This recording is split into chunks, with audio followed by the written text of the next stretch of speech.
bak makan ni, bak rezeki, mencari rezeki. Tak? Masuk dalam bak tu lah. Maka kerja bersakut dengan perut ni, iaitu kerja cari makan, cari rezeki dan makan minum. Tak? Sebab tu Imam Ghazali kata, wa ammal batnu, dan adapun perut, fahfazhu, maka menjagakanlahnya. Jaga akan perut. Jaga daripada apa? Min tanawulil harami wasyubhati, daripada makan benda haram dan syubhat. So kita jaga perut kita daripada dua perkara. Yang pertama, benda haram. Benda haram ni jelas. Ada kala haram li zatihi. Benda haram li zatihi. Makna zat dia tu haram dah. Seperti apa? Arak.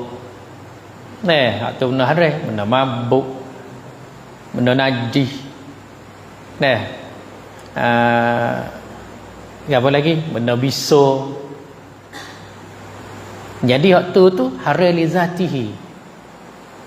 Benda najis, anjing dan babi. Itu. Benda yang bahaya, yang racun, benda yang mabuk, waktu dia panggil haram li zatihi. Ada juga haram li zali, haram li ghairihi. Haram tuai diri tak haram, tapi haram sebab lain, sebab bersakut dengan dia. Seperti barang yang dicuri. Barang tu halal, tapi curi hak orang.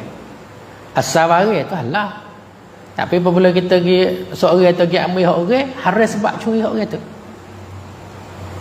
Itu benda haram dah. Kalau itu benda haram nyata. Ya, dalam Islam ni haram dan halal tu nyata. Nabi kata innal halala bayyinun wa innal harama bayyinun. Benda halal nyata, benda haram nyata. Nyata jelas-jelas. Kalau itu benda haram ni Imam Ghazali kata jaga, jangan masuk dalam perut. Walaupun mulut pun. Tak. Sebab tu dalam hadis Nabi sallallahu alaihi wasallam, Nabi kata, royak kepada Ka'ab bin Ujrah, seorang sahabat Nabi kata, ya Ka'ab bin Hujrah, innahu, wahai Ka'ab bin Ujrah, innahu, sesungguhnya, la yadkhulul jannata, tidak akan masuk syurga, lahmun, daging, wadamun, dan darah, nabata, yang telah tumbuh oleh kedua saat ni, ala suhtin, di atas benda yang haram. Ya, kita sedia maklum, kata apabila kita makan, ikut makan apa dia? Kita mamuh atas ke dalam perut saat ni proses ambil hak ada zat, jadi daging dan darah. Daging dan darah. Jadi daging darah tu dia tumbuh dari mana? Daripada makan ni yang kita makan. Allah Ta'ala jadi lagu tu. Sunnatullah fil kaun. Kejadian Tuhan jadi lagu tu. Maka kalulah daging ataupun darah saat ni tumbuh mari sebab haram, maka Nabi kata, Nabi royak kepada Ka'ab bin Ujrah, innahu la yadkhulul jannah, sungguh tak boleh nak masuk syurga. Bokek an-naru aula bihi, api neraka lebih utama dengannya, makna kena bakar dulu. Ingat boleh deh, haram tak boleh masuk dalam syurga. Kalau orang ada benda haram, daging darah yang tumbuh daripada harta yang haram, maka Nabi kata an-naru aula biha, apilah yang lebih utama, bakar dia. Bakar habis hak haram tu dulu. Sebab tu kita jaga molek semulut, satu suap pun jangan masuk daripada benda haram. Itu benda haram jelas dah, kita jelas. Benda haram tak ada pelik apa. kita jelas. Hanya ada kalau diri tu lemah, pergi makan juga.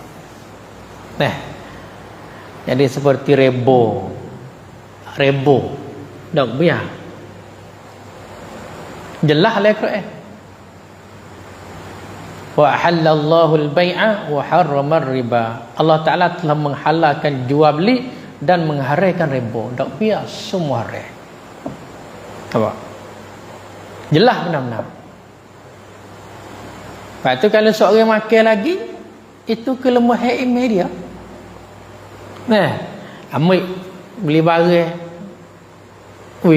beri makan ni, makan sendiri kepada bini dia, kepada anak dia, maka kelemahan diri dia. Benda jelas. Rishwah.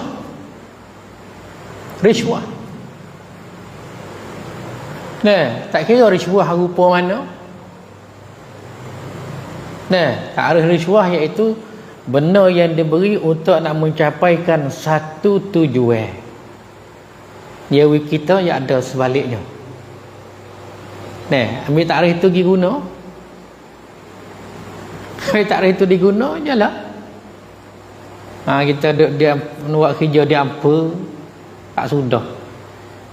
Tak boleh. Maka beri rishwah untuk nak bersudah benda tu. Kita tak sudah ni sebab apa? Sebab kita tak cukup kakah. Beri duit. Suap. Rishwah. Apa tak? Maka rishwah ni satu perkara yang diharam. Nabi kata Tuhan laknat dua-dua. La'anallahu rashi wal murtashi. Allah Ta'ala laknat orang beri rishwah dan orang makan rishwah. Dua-dua sama. Orang beri bersumpah, orang makan bersumpah. Orang beri dengan orang ambil sumpah. Pas reba, sumpah tu juga. Orang beri dengan orang ambil sumpah. Betul tak? Sebab tu kita jaga molek dah. Benda haram ni kita jangan terlebar.